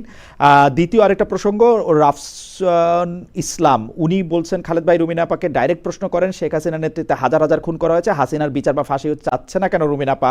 অন্য আলাপ দিয়ে এটাকে চাপা দেওয়ার চেষ্টা করছে কেন? আপনি যদি 1 মিনিটের মধ্যে একটু বলেন। এক হচ্ছে যে মিডিয়া প্রচার করে না, এবং খালিদ ভাই, আমি মিডিয়ার ব্যাপারে বলেছিলাম যে শেখ হাসিনার সময় মিডিয়া বলেছিল যে তারেক রহমানের কোনো বক্তব্য প্রচার করা যাবে না। হ্যাঁ, তাতে কি তারেক রহমানের কোনো ক্ষতি হয়েছে? বাংলাদেশের প্রতিটা মানুষ যারা তারেক রহমানের বক্তব্য শুনতে চায় তারা তাদের মতো করে তারেক রহমানের বক্তব্য নিজ নিজ মোবাইলে শুনেছে, তাই না? আচ্ছা, এবং তারেক রহমান সাহেব পরবর্তীতে প্রধানমন্ত্রী হতেন। তো শেখ হাসিনার বক্তব্য যদি কেউ শুনতে চায়, আপনি বলেন, এই ইন্টারনেটের যুগে আপনি কি কাউকে আটকায় রাখতে পারবেন? তো এটা খামোখা এটা যখন তারা করে, তখন যেটা হয় যে আগের সরকারের আমলেও তারা বাক স্বাধীনতায় বিশ্বাস করে না, ভিন্ন মত দমন করে, এই অ্যালিগেশন গুলো আসছে। এই সরকারের আমলেও বিএনপি যে চেয়ে পড়ে তাদের ঘাড়ে এই অ্যালিগেশন গুলো নিচ্ছে যে তারা ভিন্ন মতে বিশ্বাস করে না, তারা দমন করতে চায়, মিডিয়াকে কন্ট্রোল করে, ইত্যাদি ইত্যাদি। আচ্ছা, আরেকটা যেটা আমাকে প্রশ্ন করেছে, আমি ফাঁসি চাই না বা কি চাই, আমি বিচার চাই ভাই। আমি সবার সুষ্ঠু ন্যায় বিচার চাই। এমনকি আমি জামাতে ইসলাম মানে আমি, অনেকে বলছে যে রুমি তো বিএনপি থেকে বের হয়ে হয়তো জামাতে গেলে সুযোগ সুবিধা কিছু বেশি পেত, সময় বেশি পেত, একটা অর্গানাইজ ফোর্স তার সঙ্গে থাকতো। আমি তখন বলেছিলাম যে যেখানে আদর্শের ন্যূনতম মিল নাই, সেখানে কেবলমাত্র কিছু সুবিধার জন্য তো একটা দল যাওয়া কোনো অর্থ নাই। তো আমি কিন্তু সেই আদর্শিক ভাবে 180 ডিগ্রি মানে উল্টা থাকা সত্ত্বেও আমি কিন্তু বলেছিলাম, জামাতের যখন হিউম্যান রাইটস ভায়োলেট হয়েছিল, আমি বলেছিলাম যে না, এই হিউম্যান রাইটস তাদেরকে দিতে হবে। আপনি ইভেন যখন আবরার হত্যাকাণ্ড হলো, আমি বলেছিলাম যে you can't give a dog a bad name and kill it. এই প্রিন্সিপাল আপনি চলতে পারেন না। আপনি একটা মানুষকে চেরি পিকিং এর মতো করে আপনি তাকে একটা তকমা দেবেন শিবির, আর তারপর তাকে হত্যা করবেন, এটা চলতে পারে না। বাট দ্যাট ডাজন্ট মিন যে আমি জামাতের রাজনীতিকে সমর্থন করি। একইভাবে সেটা জামাত হোক, আওয়ামী লীগ হোক, বিএনপি হোক, জাতীয় পার্টি হোক, যেটাই হোক, যেখানে মানুষের নাগরিকের অধিকারের প্রশ্ন আসবে সেখানে আমি কথা বলবো। এটা আপনার ভালো লাগলেও বলবো, আপনার ভালো না লাগলেও বলবো। অ্যাডভোকেট হাসনাত কায়েম, ছাত্রদল এবং ছাত্র শিবির এবং আধিপত্য বিস্তার নিয়ে আমরা খুব শুনতাম আওয়ামী লীগের আমলে, আধিপত্য বিস্তার নিয়ে। এটা তখন আওয়ামী লীগের আমলে তার কেউ ছিল না, ছাত্রলীগ দুই গ্রুপের মধ্যে। এই আধিপত্য বিস্তারটা কি ছাত্রদের মধ্যে, মানে সাধারণ ছাত্রদের মধ্যে অনেক বেশি কাম্য? মানে এইখানে তারা কি পপুলিস্ট রাজনীতিটাই করতেছে কিনা? মানে বেশি সংখ্যক ছাত্র চাইতেছে যে এটা হয় শিবির দখল করুক বা দল দখল করুক বা এনসিপির যে ছাত্র শক্তি আছে তারা দখল করুক, এইটার ক্ষেত্রে কি তারা একটা পপুলিস্ট রাজনীতি করতেছে? মানে ছাত্ররাই কি চায় যে একটা দখলদারিত্বের একটা রাজনীতি থাক শিক্ষাঙ্গনে? না, প্রশ্নটা যেটা হয়, মানে ঘটনাটা যেটা হয় যে কিছু কিছু ক্ষেত্রে কোনো কোনো মানুষের কাছে আসলে ক্ষমতা কিংবা ক্ষমতার ধারণা আসলে তৈরি হয় কারো কারো সম্ভব। ধরেন আপনার যখন রাকসু থেকেও জিএস, তাহলে রাকসুর জিএস এর কিছু ক্ষমতা আছে, এইটা মনে করা হয়। কেন? সে ক্ষমতা দিয়ে আসলে বিসির সাথে কথা বলে, প্রক্টরের সাথে কথা বলে, কলের কমিটির সাথে কথা বলে, একজনকে বের করে দিলে বিচার করে, একজনকে আসলে সিট দিতে পাইতে বিচার হেল্প করে, এরকম। তাহলে এই রকমের ক্ষমতা বলা যেটা গড়ে ওঠে, তার সাথে আসলে ক্ষমতা চর্চা করতে চায় এরকম কিছু মানুষ আসলে যুক্ত হয়। আবার এটার বিপরীতে যারা আসলে ক্ষমতা চর্চা করে তার বাইরে কিছু মানুষ যুক্ত হয়। যেই মানুষেরা ধরেন হতাশ হয়েছে এবারের অভ্যুত্থানের পরে, সেই মানুষেরা আসলে কোথাও আসলে আর যাইতে চায় না। প্রাইভেট ইউনিভার্সিটিকে দেখলে আপনি বুঝবেন যে অভ্যুত্থানের পর এই যে বিভাজনের গল্প বললেন না, অভ্যুত্থানের পর সবাই ঘরে গিয়ে আসলে পড়াশোনা শুরু করলো, মনে করলো এত কিছুর পরে যখন আসলে পরিবর্তনটা হইলো না, তাহলে রুমিন আর আমি না হয় মিশন নিছি যে আমার সারা জীবন আমি মানুষের জন্য কথা বলতেই থাকবো। একটা ছেলে একটা যে একাডেমিক জীবনে গেছে, ও তো এটা করার জন্য যায় নাই, ওর তো এটা মোটো না। ওর মোটো তো ওর একটা সিম্পল লাইফ, ও আসলে একটা কেরিয়ার বিল্ড আপ করবে, একটা শান্তিতে থাকবে, চাকরি পাবে, পড়াশোনা করার পরিবেশ পাবে, ওরকম। তাহলে যারা পপুলিস্ট আর যারা সাধারণ ছাত্র তারা তো এটা চায় না, কিন্তু তারা যারা এটার শিকার হয় তাদেরকে যেহেতু তারা সংঘবদ্ধ থাকে না, তারা দলবদ্ধ থাকে না, এটাকে প্রতিরোধ করার জন্য বারবার সে আগে আসতে পারে না। এই ঘটনাটাকে ধরেন ব্যবহার করে কি হয়েছে আপনি দেখেন। আমরা মনে করছিলাম ছাত্র সংগঠনগুলি হইলে এগুলি ছাত্রদের প্রতিনিধিত্ব করবে, সবগুলি ছাত্র সংগঠন, অনেকগুলি ছাত্র সংগঠন হইল, এবং যে সমস্ত প্রতিষ্ঠানে ছাত্র সংগঠন আছে, আপনি ধরেন এই যে শিবির, জামাতের কথা বলা হলো, শিবিরের কথা বলা হলো, এদের সম্পর্কে একটা ইমপ্রেশন ছিল যে এরা ভালো মানুষেরা করে, এরা আসলে এদের চরিত্র অন্যদের চাইতে ভালো। কেবলমাত্র কয়দিন একটু ক্ষমতা পাইছে, দেখেন আপনি ক্ষমতার সাথে না হাসান কাবে, আমি প্রশ্নটা কোথায় করতে চাইছিলাম, প্রশ্নটা হচ্ছে যে ঢাকা বিশ্ববিদ্যালয়, রাজশাহী বিশ্ববিদ্যালয়, জগন্নাথ বিশ্ববিদ্যালয়, জাহাঙ্গীরনগর বিশ্ববিদ্যালয়ের মতো বড় 4টি বিশ্ববিদ্যালয় সহ দেশের যেসব শিক্ষা প্রতিষ্ঠানে আসলে ছাত্রছাত্রীরা ভোট দিতে পারছে, তারা যে একটা নির্দিষ্ট মতবাদের আদর্শের, এখন বলে যে আমি শিবির না, আমি জামায়াত না, বা আমি অমুক না, কিন্তু জনাব সালাউদ্দিন আম্মারের রাজনীতিটা তো বোঝার পরও তাকেই আসলে ভোট দেওয়া হয়েছে। উনি দুইটা জিনিস আমি বলি, আমি বলি রাজশাহী বিশ্ববিদ্যালয়টা আমি একদম বলিনি, আমি দেখলাম উনি শিক্ষকদের জিজ্ঞেস করতেছেন আপনি এখন এখানে এটা কেন করতেছেন, আমাকে কেন ডাকতেছেন না, উনি এইটা করতেছেন, এবং উনি গর্বিতভাবে বেলচা হাতে যাইতেছেন। উনার সভাপতি আবার বলতেছেন যে সাংবাদিক উনার জন্য ভালো করে কথা বলবে তারেও আমি এটা করে দিব। উনারা দেখতেছেন, উনাদের কাজ যে ওই ঢাকা বিশ্ববিদ্যালয়ের কথা বলি, আমি জীবনে শুনি নাই ছাত্র সংগঠনের দায়িত্ব হচ্ছে কোন মানুষের কি প্রেফারেন্স সেইটা নিয়ে কথা বলা এবং তাদেরকে আটকায় দেওয়া, এটা তার কাজ, এবং সেটা করতেছে গর্বিত হইয়া, এবং তাদেরকে আবার ভোটও দেওয়া হচ্ছে না। ভোটটা তারা যখন পাইছিল, আমি ওই জায়গাটার কথা বলি, জি, ভোটটা যখন পাইছিল তখন দুইটা জিনিস ছিল। ভোটটা যখন তারা নিছে তখন আসলে তাদের সম্পর্কে ইমপ্রেশনটা ছিল এরকম, যেটা বললাম যে ক্ষমতা পাওয়ার পরে যে চর্চাটা করতেছে, এই চর্চাটা তার চর্চা না, এর বিপরীত চর্চাটা তার চর্চা, এরকম একটা ইমপ্রেশন ছিল। কিন্তু পাওয়ারের পরে আসলে পাওয়ারের যে ক্যারেক্টার, সেই ক্যারেক্টারটা এমনকি জামাতের বেলায়ও বের হয়ে আসতেছে। আমি তো বলি যে আসলে যখন দেখেন এখন আওয়ামী লীগকে কোনো দর্শনকারীদের মধ্যে আওয়ামী লীগ পাবেন না, সব দর্শনকারী হয় জামাত হবে অথবা বিএনপি হবে, মানে এইটা হচ্ছে একদম কমন, মানে কখনো আপনি পাবেন না পাওয়ারের সাথে নাই সে দর্শন করতেছে, এরকম রোগটা পাবেন না। কিন্তু আমি এটা বলতেছি এই কারণে, আমি বলি যে ছাত্ররা যখন তাদেরকে ভোটটা দিছিল তখন তাদেরকে মনে করছিল যে ওই সমস্ত প্রচলিত পাওয়ারের বাইরে এসে তারা ছাত্রদের পক্ষে একটা অন্য রকমের বন্দোবস্ত তারা তৈরি করবে। কিন্তু রাজশাহী বিশ্ববিদ্যালয়ে আপনি দেখছেন এটা, এখন কালকেই এটার প্রতিরোধ হবে আমি এটা মনে করি না। কিন্তু এইটা আসলে আমি যেটা বলছিলাম যে ছাত্র দলের উচিত ছিল এই পথে না হাইটে তার রাজনীতিটা করা। তো ছাত্র দল তো স্বাভাবিকভাবে সে পাওয়ারে আছে, সে মনে করতেছে পাওয়ার প্র্যাকটিস করবো আমি, তুই আম্বার কেন, তো তুই বেল চালিয়ে গেলে আমি আসলে পিস্তল নিয়ে যাব, এবং সেখানে ছাত্র দলের সাথে যুব দলের নেতা চলে যাবে। আপনি কথাটা একটু শুরু করে দেন, তারপর আমরা একই প্রশ্ন নিয়ে আসলে বেঁচে ফারানের কাছে যাই। আমি শুধু জানতে চাই, গতকাল একজনের দেখলাম যুব দলের উনি একটা সবুজ রঙের লাঠি দিয়ে একে মারে, তারে কি করে, তারে জিজ্ঞেস করে, এবং উনার পিছনেও আমি অনেক মানুষ দেখতে পাচ্ছি, মানে অনেক ছাত্র যুবা, এরা কারা আসলে সবাইকেই ক্ষমতার ভাগ পায়, মানে কিভাবে একটা লোকের রাস্তায় দাঁড়ায়া জিআই পাইপ দিয়ে আরেকটা লোকরে মারবে সেটা সে বলে, হেলমেট পরে, যুব দলের কি জানি নাম, ওনার নাম ওই যে নয়ন সাহেব, পুরো নামটা ভুলে গেছি, ওই মানে এর পিছনের লোকরা কারা, মানে আপনি তো রাজনীতি করেন, মানে এরা কারা, এরা সবাই কি বিএনপির, সবাই ছাত্র দলের, সবাই যুব দলের, মানে নিশ্চয়ই এরা ছাত্র দল কখনো এবং এরা বেনিফিট পায় না, নিশ্চয়ই বেনিফিট পায় অথবা বেনিফিটের ইমপ্রেশনে থাকে, বেনিফিট পাবে এটা আশা করে। আচ্ছা, সবাই যে বেনিফিট পায় গেছে এরকম, কিন্তু বেনিফিট যেখানে পাওয়ার পথ হচ্ছে এইটা উনার পেছনে যাওয়া এবং উনার সাথে গিয়ে একজনের মাথায় বাড়ি দেওয়া, উনার সাথে গিয়ে একটা ছেলেকে আসলে ধরে নিয়ে আসা, এইটাই যে এখানকার রাজনীতি।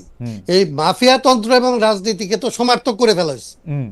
চাঁদাবাজি, ধান্দাবাজি, কিংবা ধরেন এই যে ড্রাগবাজি, সালিশবাজি, এইগুলি সবচেয়ে বড় কথা হলো আইন নিজের হাতে তুলে নেওয়া। আমাকে সবক দিতে আসে, আমি যখন জিজ্ঞেস করলাম যে ভাই আপনাদের এক বড় নেতাকে দেখলাম বা আপনারই দেখলাম রাস্তা আদ্যা তুলে ফেলেন, মানে এটা কিরকম, আমাকে সবক দিতে আসে, তাইলে কি ওই মানে কি আমাকে কি তাইলে কি বিশেষ পাশ দিয়া পুলিশ হইয়া কইছিলাম যে ভাই আপনি সরকারে গিয়া করেন এগুলি কি, এবং এগুলি করে তারা গর্বিত, আইন নিজের হাতে তুলে নিয়ে আবার গর্বিত, এটা কিরকম, এবং জনগণ ওদের সাপোর্ট করে, এটার হিসাবটা কি আসলে?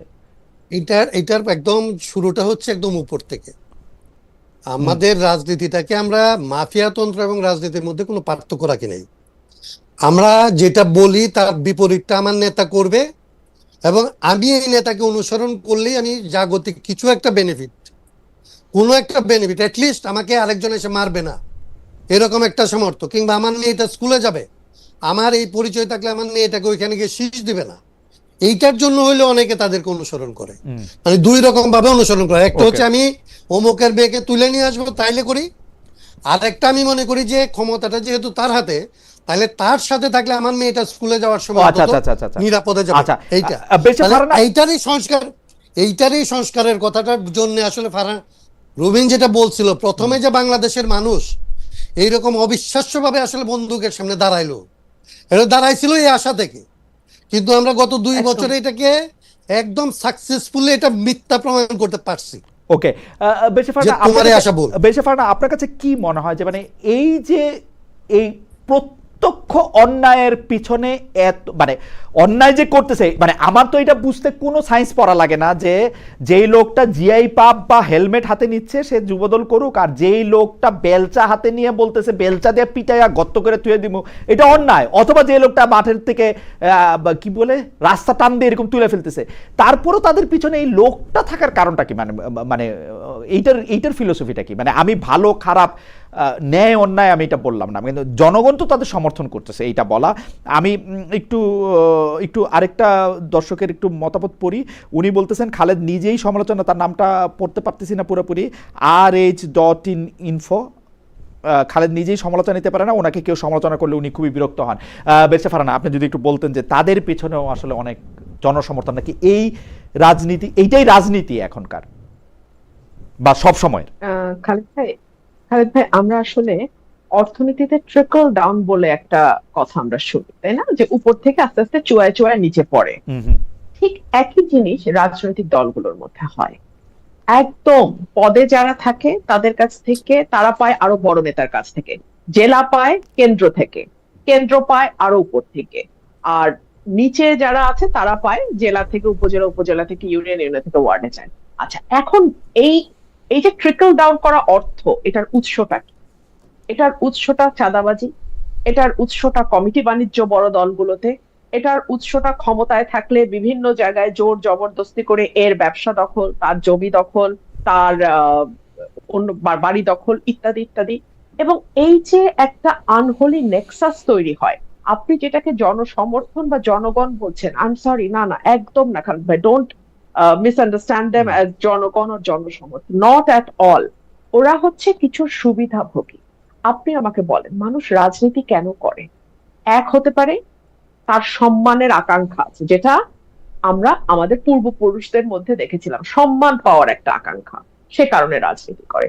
দুই হচ্ছে এরপরে 80-র দশক এবং 90-এর দশকের পর থেকে আমরা দেখলাম এটা টাকা বানানোর সবচেয়ে সহজ মেশিন, এবং এই টাকা বানাতে রাজনীতিতে ঢুকতে আপনাকে কোনো বিনিয়োগ একটা কথা একটু আপনি সুযোগ দিলে একটা কথা, আপনি বলতেছেন যে এরা সবাই সুবিধাভোগী, কিন্তু আমি তো দেখি ধরেন মাজার ভাঙতে যে যাচ্ছে এইটার কি সুবিধা? আরেকটা মানে আমি যদি এখানে গ্রামের 5000 লোককে দেখি সেটার কি suবিধা? আমি যদি দেখি যে মাজার ডিফারেন্ট, আচ্ছা মাজার ডিফারেন্ট, আচ্ছা ঘেরাও করে বিচারক চেঞ্জ করা হচ্ছে, এইটাতে যেই 30,000 লোক এটাতে অংশগ্রহণ করতেছে তাদের কি সুবিধা? আমি যদি দেখি যে একটা মিডিয়া দখল করতে যাইতেছে, বা মিডিয়ার এই সাংবাদিক ভালো না, ওইটাকে বাদ দিতে হবে, ওইটাকে নিতে হবে, ওইটার সুবিধাভোগীটা কারা? বা এই যে কালকে নয়ন সাহেব বা এর আগের দিন আম্মার সাহেবকে যারা সমর্থন করতেছে তারা কি সুবিধাটা পায়? মানে আমি তো তাদের সাধারণই লোকই মনে হয় আমার তাদের। যদি একটু বলেন। খালেদ ভাই, এখানে অনেকগুলো ব্যাপার, হ্যাঁ এখানে অনেকগুলো ব্যাপার আছে। জি বলেন। খালেদ ভাই, আপনি শোনেন, ক্ষমতার সঙ্গে নয়ন বা আমি নাম না বলি, এইরকম মানুষরা একেবারে খুব স্ট্রংলি কানেক্টেড, যাকে প্রধানমন্ত্রী নাম ধরে ডাকে, রাইট? তো এইরকম একটা ছেলের পাশে যখন সে থাকবে, তার পরিবার নিরাপদ থাকবে, তার আরেক জায়গায় চাঁদাবাজি করে টাকা আনাটা সহজ হবে, তার এলাকায় হুমকি ধামকি দিয়ে একটা ক্ষমতা বলয় তৈরি করা তার জন্য সহজ হবে। সো নয়নের পেছনে বা এরকম মানুষের পেছনে, আম্মারের পেছনে তারা থাকবে। এদেরকে দিয়ে আপনি জনসমর্থন বা এটাকে জনগণ হিসেবে আল্লাহর ওয়াস্তে ধরেন না, এটা জনগণ না, জনসমর্থন না, একটা গোষ্ঠী যারা এখান থেকে পার্সোনালি বেনিফিট নেবে, বেনিফিটেড হবে তারা। আমি যে কথাটা বলছিলাম যে রাজনীতিতে মানুষ কয়েকটা কারণে আসে, সম্মানের জন্য, 80 দশক 90 দশকের পরে আসলো টাকার জন্য, যেখানে 1 টাকা বিনিয়োগ করতে হয় না, 100 কোটি টাকা বানানো যায়। আর 3 নম্বর হচ্ছে অবৈধভাবে ক্ষমতা বা পাওয়ার এক্সারসাইজ করা, এই দখল সেই দখল, একে হুমকি তাকে হুমকি, ধর্ষণ, এই ধরনের অপরাধ করা। মানে আপনি যে কোনো ফৌজদারি অপরাধ করে পার পাবেন যদি আপনি ক্ষমতার সঙ্গে থাকেন। হাসান কামাল ভাই যেটা বলে যে একটা বিরোধী দলের কাউকে আপনি ধর্ষণের মামলায় পাবেন না। আওয়ামী লীগ যখন ক্ষমতায় ছিল ধর্ষণ দিয়ে সার্চ করে যুবলীগ, ছাত্রলীগ, স্বেচ্ছাসেবক লীগ সব আসতো। এখন ধর্ষণ দিয়ে সার্চ করবেন, আপনি পাবেন যুব দল, ছাত্র দল, আবার পাবেন হলো জামাতের লোকজন, জামাতের এমপি, এক্সেট্রা এক্সেট্রা। ইন্টারেস্টিং কথা বলছে হাসান কামাল ভাই। হ্যাঁ, এটার সাথে ক্ষমতা একেবারে ডাইরেক্টলি, ধর্ষণ টর্ষণের মতো অপরাধ বা ফৌজদারি অপরাধের সাথে ক্ষমতার সাথে একটা ওতপ্রোত সম্পর্ক থাকে, ঠিক আছে? তো এগুলোর সাথে আপনি জনসমর্থন ইয়ে করতে পারবেন। আর বাজার ভাঙা যেটা, সেটা হচ্ছে গ্রুপ অফ পিপল, তারা আরেক গ্রুপ অফ পিপল কে বুঝাইতে সমর্থ হয় যে এইটা করলে তুমি বেহেশতে যাইতে পারবা। এটা যেটা হচ্ছে ওটা আল্লাহ এবং রাসূলের অবমাননা হচ্ছে, ধর্মের অবমাননা হচ্ছে, কোরআনের অবমাননা, ইসলামের অবমাননা হচ্ছে, ওটা ভাঙো, ওটা ভাঙলে তোমার ইয়ে হবে। আর চ্যানেল দখলের কথা যেটা বললেন, সেটাতে লাভবান হবে হয়তো 5টা মানুষ, ভয়াবহ রকম অর্থ তারা একটা চ্যানেলের মাধ্যমে লাভ করবে, কিন্তু সেটা আবার ট্রিকল ডাউন পদ্ধতিতে ওই যে যারা হেলমেট পরে দখল করতে গেল তাদের হাতেও কিছু কিছু আসবে। তো এটা মানে মাজার দখল, মাজার ভাঙা আর চ্যানেল ভাঙা দুই জিনিস। ওকে, মাজার, বাজার, চ্যানেল, তিনটাই পিছনে 3 রকম। আমার কাছে মনে হয় যে আমার মতো দর্শকদের কাছেও ব্যাপারটা পরিষ্কার হয়েছে।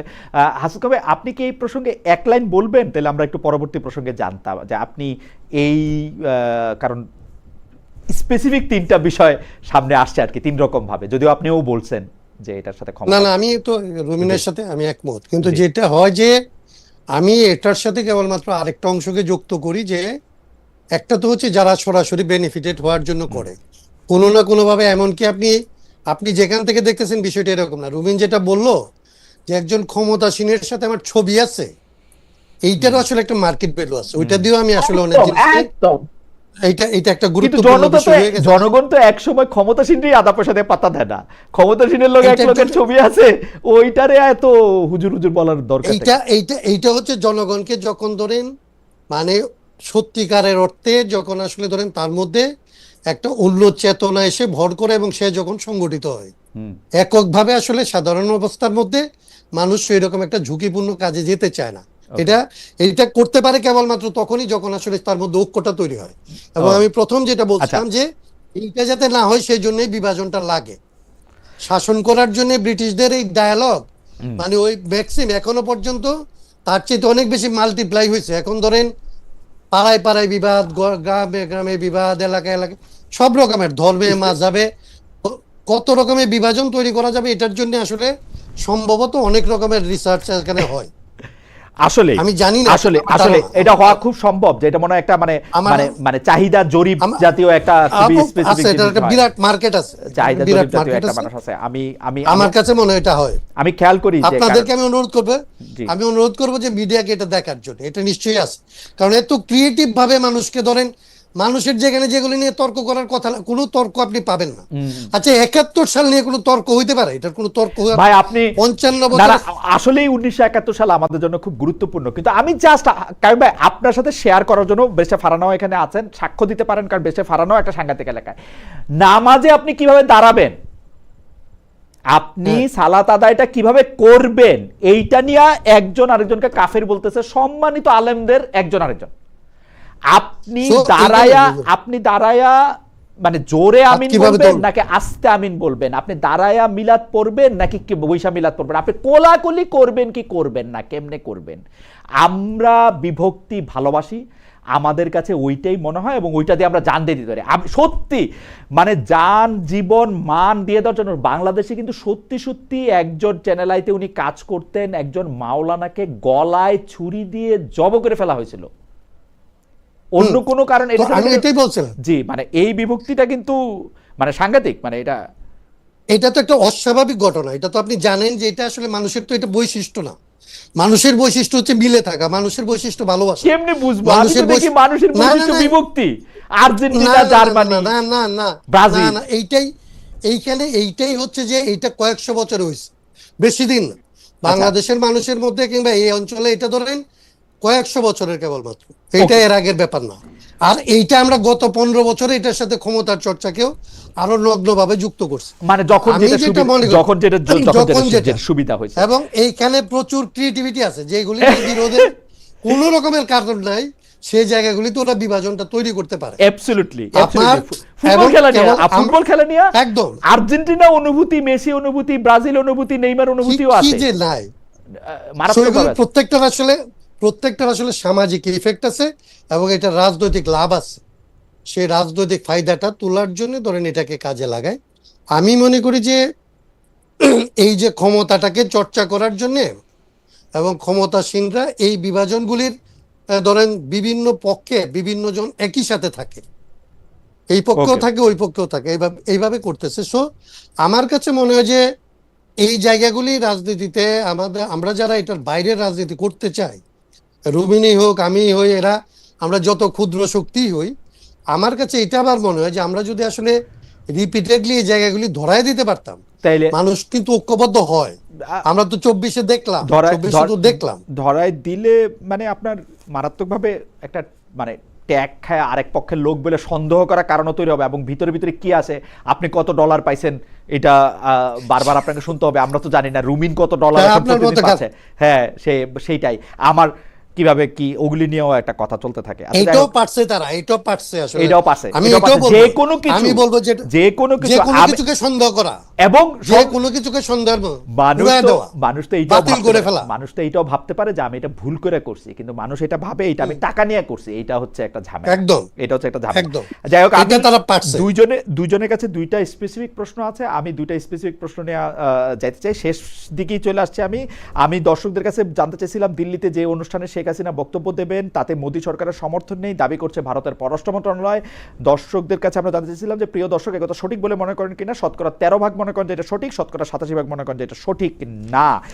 ব্যারিস্টার ফারহানার কাছে যে আমাদের স্পেসিফিক প্রশ্ন, সেটা হচ্ছে যে আপনি আমাদেরকে দেওয়া সাক্ষাৎকারে এবং আরও দু একটা জায়গায় তো নিশ্চয়ই আমি শুনছি আরও কয়েকটা জায়গায় যে আপনি বলছেন যে মার্কিন বাণিজ্য চুক্তি, হামে শিশু এসব বিষয়ে সংসদে কথা বলতে চাইলেও আপনি আসলে যে নোটিশ দেওয়ার জন্য যে ন্যূনতম 5 জন লাগে, সেই 5 জন এমপি আপনি পান না বা বিরোধী দলের সহযোগিতা পান না।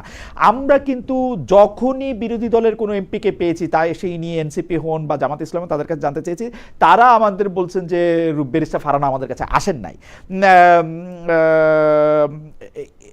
উপরন্তু এই পাবনা 1 আসনে জামাত ইসলামের সংসদ সদস্য ব্যারিস্টার ডক্টর নজিবুর রহমান মোমেন বলছেন, মার্কিন বাণিজ্য চুক্তি নিয়ে আপনি যদি কথা বলতে চান, তিনি আপনার পাশে থাকতে চান, প্রয়োজনীয় সমর্থন দিতে চান। আপনি যদি একটু ছোট করে একটু মন্তব্য করেন, আমরা হাসান কায়ুম ভাইয়ের কাছে আমাদের একটা ওনার ব্যাপারে একটা স্পেসিফিক প্রশ্ন আছে। জি, আমি আপনার এই প্রোগ্রামটা দেখেছিলাম, উনি কথা বলেছেন, জি, কিন্তু ভেরি ইন্টারেস্টিং হলো ওদিন ছিল সংসদের শেষ দিন। তাহলে এর আগে যে 1.5 মাস সংসদ চললো, ওনারা তো বিরাট দল, 5 জন কিচ্ছু না, 77 জনের মধ্যে 5 জন, একটা তুড়ি দিলে 5 জন চলে আসে। ইভেন এনসিপিরও মহিলা আসন মিলায় 10-এর উপরে বোধহয় সংসদ সদস্য, 10 আর 9 বা 10 এরকম, তারাও 5 জন, কিন্তু কোনো ব্যাপার না, 5 জন তারা বলতে পারে। তারা কেন এটা নিয়ে আলোচনা করতে চাইলো না? 1 2 হচ্ছে, আপনি এখন যাকে বলবেন, আমি তো আর এভিডেন্স রাখি নাই যে আমি কাকে কাকে অ্যাপ্রোচ করে। বেশে ফারহানার ইয়াটা একটু আমরা বেশে ফারহানার জন্য একটু ওয়েট করি, বেশে ফারহানা কখন আসবেন। হাসান কায়ুম ভাই, এই মার্কিন বাণিজ্য চুক্তির অবস্থান নিয়ে মানে সংসদের অবস্থানটা, মানে সরকার বিরোধী দলের সংসদ সদস্যের অবস্থান কি একই রকম নাকি? মানে তারা জিনিসটা নিয়ে কথা বলতে চায় না, হাসাস ভাই এটা ভালোই, তুমি বোঝো না, তোমার এটা তো একটা ভালো কাজই, মানে আমার কাছে একরকম লাগে ওদের দুজন, মানে একরকম না, বিরোধী দল একটু অগ্রসর, একরকম না, বিরোধী দল একটু অগ্রসর, এটা আপনি মানে ওই রিডিংটা আপনার হবে। আমি কেবলমাত্র এটা বুঝি না যে ধরেন এদের যেটা, আমি ধরেন একটা পার্লামেন্টের পারফরমেন্স বলেও তো একটা জিনিস আছে, এটা তো আলোচনা করা, এটাতে তো তাদের এরকম হইতো না যে তাদেরকে অবশ্যই একেবারে বিরোধী অবস্থান নিতে হইতো। একটা জিনিস এই রেওয়াজটা কেন চালু করবে না যে একটা চুক্তি হইলে এটা পার্লামেন্টে আলাপ করতে হবে, এটা 145 এর একটা ধরেন কনস্টিটিউশনাল বাইন্ডিংস, ওই বাইন্ডিংসটা কেন তারা আসলে নিবে না, নিয়ে ধরেন আলাপ করে বলে দেখলে যে এটাই আমাদের দরকার ছিল। কিংবা এটাই লাভজনক, এটা Right, তাদের right. এটা ভালো, এটা খুব ভালো চুক্তি, আগে করি নাই, এটা আমাদের একটা আফসোস।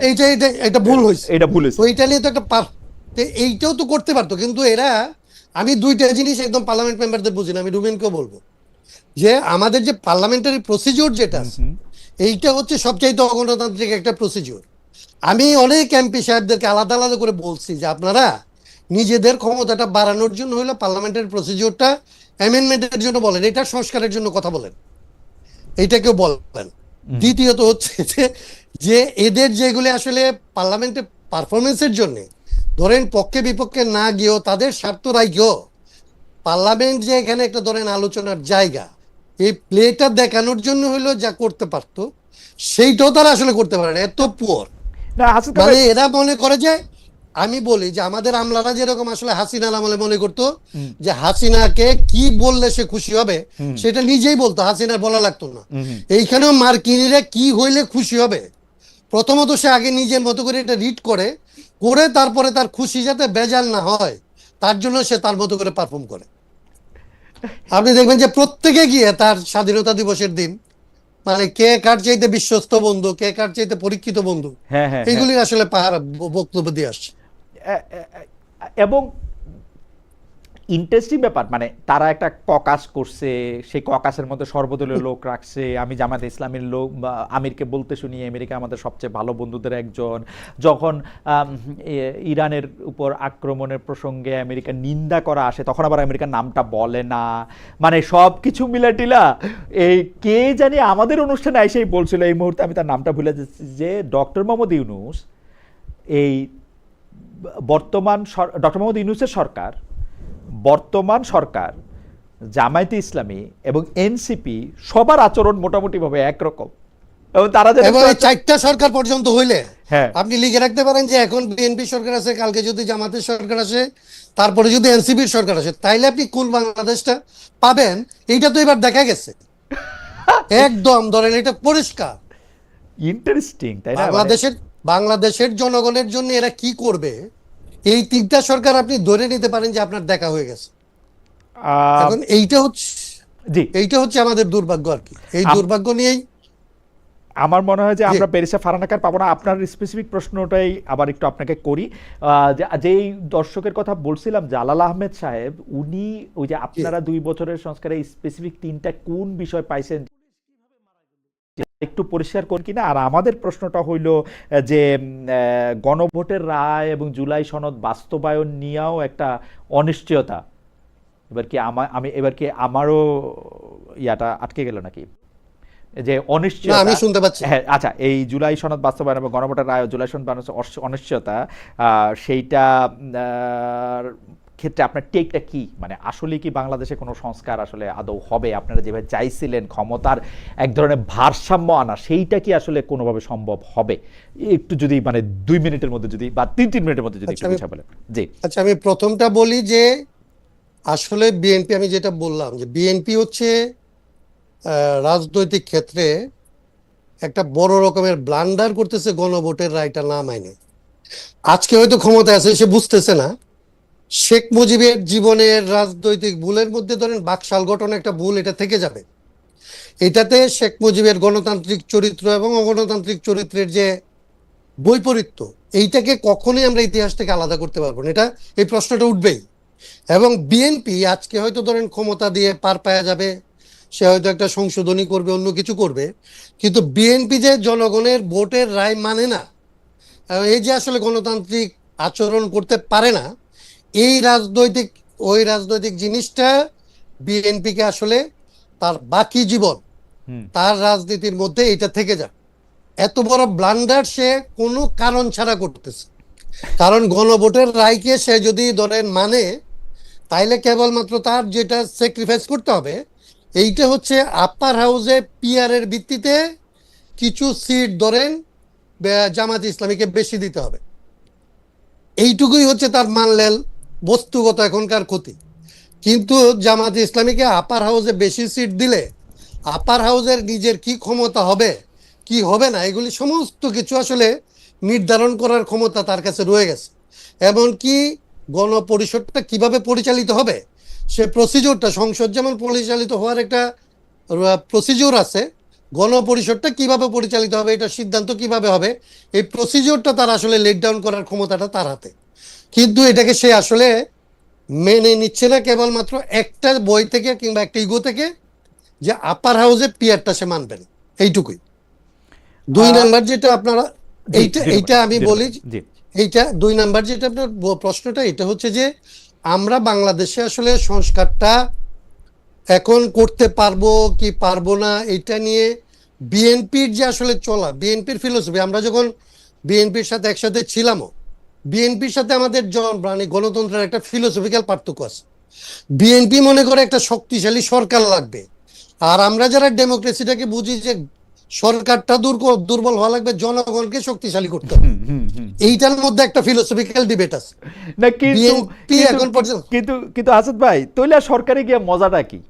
আমি ইচ্ছা মতো আমার লোক নিয়োগ দিতে পারবো না, আমার আমার তো মজাটা কি? আমি কেন করবো এটা? আপনি যদি রাজনীতিটাকে, ওই যে রুমিন যেটা বলছিল, আপনি যদি রাজনীতিটাকে মনে করেন আপনি মানুষের ভালো করার জন্য করবেন, মানুষকে আসলে মানুষ হয়ে ওঠার পথে আপনি এই ক্ষমতাটাকে ব্যবহার করবেন, মানুষের মধ্যে যে সমস্ত ইভিল ডিভাইসেস আছে এগুলিকে আসলে দমন করার জন্য এবং মানুষের আসলে মানবিক জায়গাটাকে বাড়ানোর জন্য, ওই সত্তাটার বিকাশের জন্য রাজনীতি করবেন, তাইলে একরকম।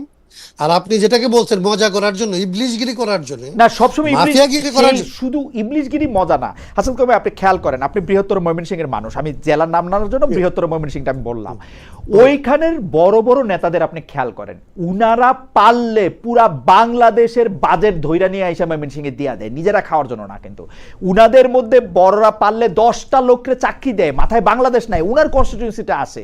তার ফলে মানুষ তো উনার পিছনে থাইকা উনাকে স্থানীয় জননেতা বানায়, কালক্রমে সে জাতীয় জননেতা হয়। এইটাই তো বাংলাদেশের পলিটিক্যাল সিস্টেম, যে আমার লাভ হয়, আমি হাসান কামাইয়ের পিছনে ঘুরলে হাসান কামাই ভাই আমাকে একটা ডেপুটি অ্যাটর্নি জেনারেল বানায় দেয়, মানে আমি কথার কথা কইতেছি, মানে উনি নিশ্চয়ই আমার তাইলে এই রাজনীতিটা তো বদলানোর কথা ছিল, এটা বদলাইতে হইলে তো আপনার ডিমান্ডের জায়গা থেকে না বদলাইবো, এটা কেমনে সাপ্লাই জায়গা থেকে কেমনে বলে? আমরা আমাদের দুর্ভাগ্য হচ্ছে বাংলাদেশ এই ডিমান্ডগুলিকে দাঁড় করানোর জন্য যে ধরনের একটা স্বাভাবিক সমাজ লাগে, যতদূর স্বস্তি লাগে ততদূর স্বস্তি আমরা কখনোই আসলে পাই না। এরা যেটা করে আমাদেরকে বারবার, আমাদেরকে যারা রুল করে তারা বারবার আমাদের জীবনটাকে দম ফেলানোর স্বাধীনতার মধ্যে আটকে রাখতে চায়। এবারও আবার ধরেন ঘুমের আইনটা পর্যন্ত যে বিএনপি ধরেন এই জায়গায় রাখলো, তার মানে কি? তার চেয়ে বেশি ঘুম তো কারো হয় নাই।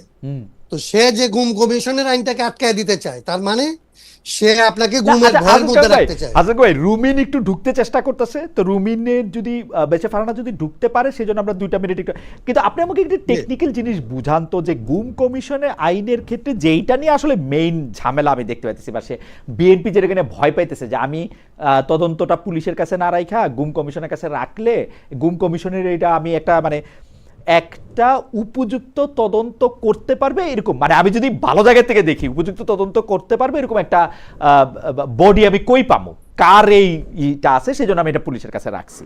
কিন্তু খারাপ দিকটা হইলো আপনি তো পুলিশের বিরুদ্ধেই অভিযোগ করতে পারেন, তো পুলিশের যদি রাখেন তাহলে এটা আপনি কেমনে হবে?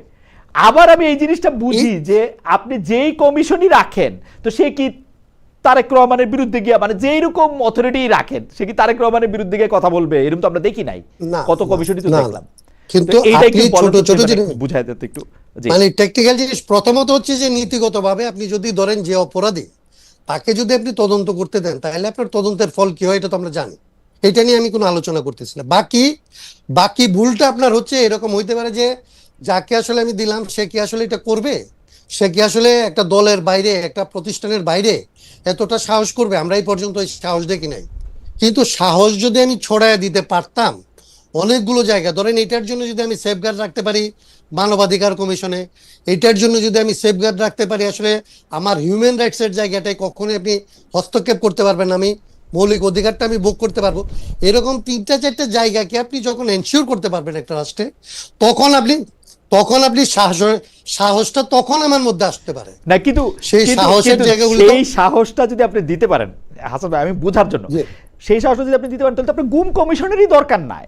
মানে পুলিশের Exactly, কাছে আপনি তো- গিয়া আমি আমি তো বলবো কমিশন এই জন্যই আমার করতেছি। পরিবার থেকে বলা আমি হচ্ছে তো- যে ওরে পাওয়া যাইতেছে না, পুলিশ তো সিনসিয়ারলি তারে exactly. খুঁজে বাইর কইরা তার এটা করবে, এর জন্য তার নিশ্চয়ই নিশ্চয়ই নিশ্চয়ই এটার জন্যই তো আমাকে গুম কমিশন দিয়ে যাইতে হচ্ছে, যেরকম নির্বাচনে যাওয়ার জন্য এখন আমাকে তত্ত্বাবধায়ক দিয়ে যাইতে হয়। ওকে আমাকে তো যাইতে হবে যেখানে আছি এখান থেকে। আসলে আমি তো আইডিয়াল জায়গাটার মধ্যে নাই, আমি আইডিয়াল জায়গাটায় পৌঁছার জন্য আমাকে কতগুলো স্টেপ বাই স্টেপ সংস্কারের কথা বলতেছি, আমাদের Okay. বিপ্লবের জায়গাটা নাই।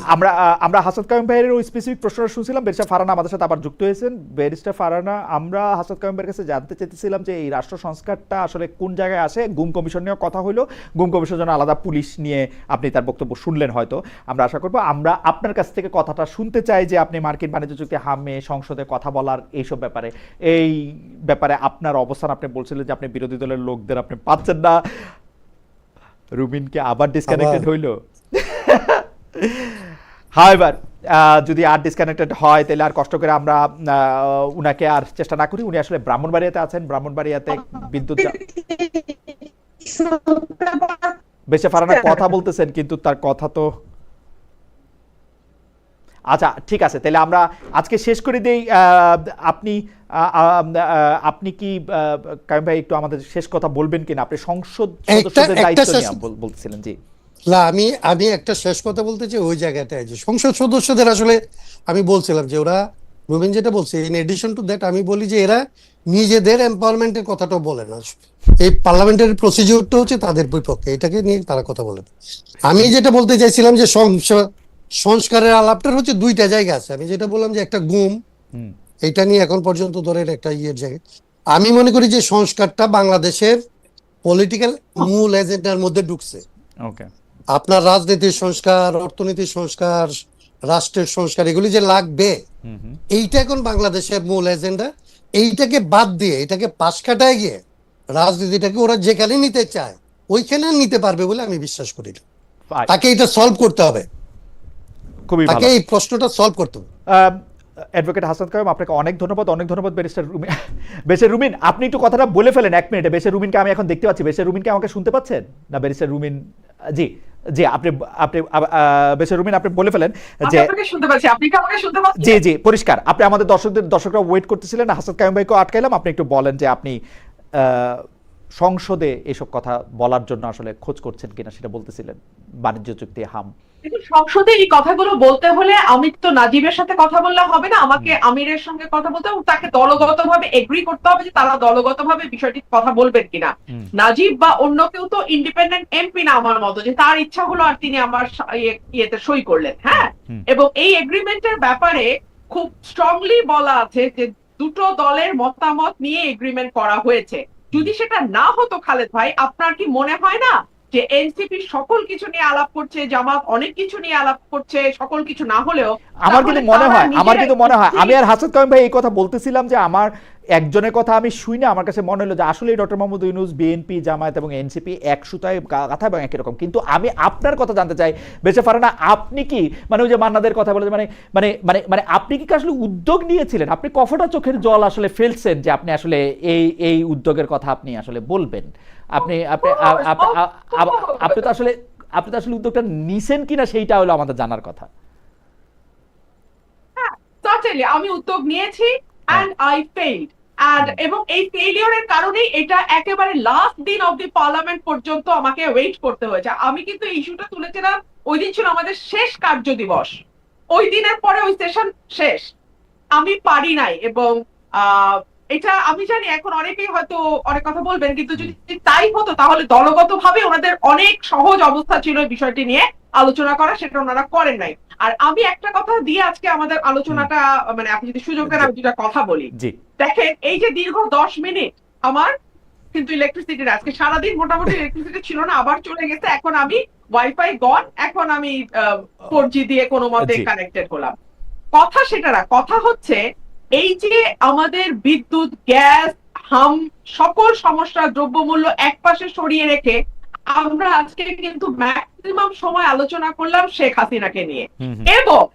এবং আপনি দেখেন ভেরি ইন্টারেস্টিংলি, আজকে আমি জনাব তারেক রহমানের একটা ভিডিও দেখছিলাম যেখানে উনি পরিবেশ পরিষ্কার রাখবার জন্য টিস্যু পেপার কোথায় ফেলতে হবে আর কোথায় ফেলতে হবে না এটা নিয়ে অন্তত 10 মিনিট উনি বক্তব্য রেখেছেন। হ্যাঁ, মানে